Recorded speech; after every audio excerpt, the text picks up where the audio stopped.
Before we begin today's video, make sure to like, comment, subscribe, click on the bell, and change it to all settings. Alright guys, we're out for a bit of a stroll this morning. Just walking down along beside the creek. Had a video concept idea I wanted to run by you, so this would be the first part of it. And basically I want to dabble into this and get everybody's opinion on the matter that there's been a lot of changes to bushcraft with the introduction of all the social medias, YouTube, Instagram, all these different platforms that people use to, you know, promote and share their activities. It's my personal opinion that with this stuff it has really turned these kind of platforms into a business, right? There are a lot of guys that make their living doing this. The more people you have doing that, the more competitive it gets. The more competitive it is, the more you got to keep coming up with different concepts and ideas to get views, to, you know, keep the viewers' attention, so on and so forth. Everything's got to be a lot more dramatized, really. So basically, I would like us to have a discussion and try to determine what is bushcraft and what is YouTube BS. So the way that's going to work is we'll pick a topic, we'll talk about it, and we'll see, is this something that's viable, or is this something YouTubers like myself do to get views? For this first topic, we're going to pick something easy. Let's start it off with your favorite and mine, firewood.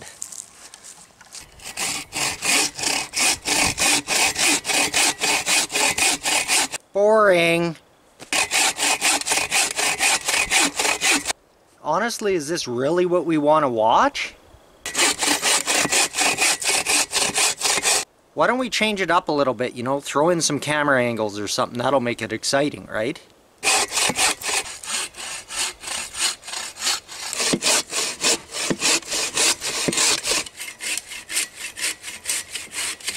Yeah, okay, that didn't do it. What other options do we have? Can we zoom? Okay, all said and done, that was pretty boring. But is our bushcraft alternative any better of a viewing experience?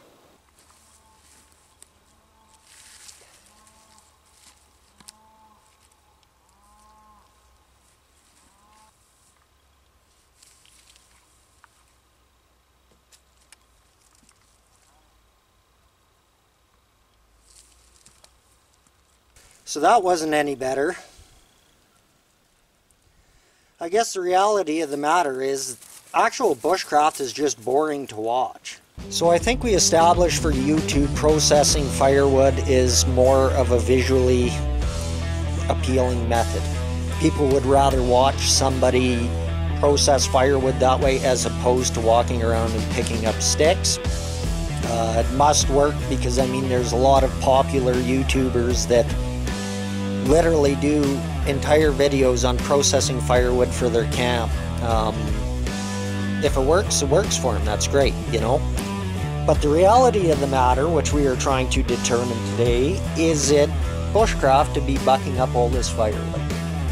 Spring, summer, fall, picking up sticks is going to provide me plenty of heat that I need to keep warm and to do my cooking and whatnot like that. I would spend less calories, less energy stumbling around trying to, you know, process all this stuff and just to burn it the same as I would a stick that was picked up off the ground.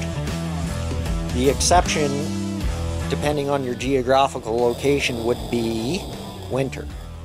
Here in Canada, it gets cold. I strongly recommend having a saw and making the proper fire lay. But for strictly speaking for bushcraft, I would say 3 out of the 4 seasons you're picking up sticks all day long. That's the method for bushcraft.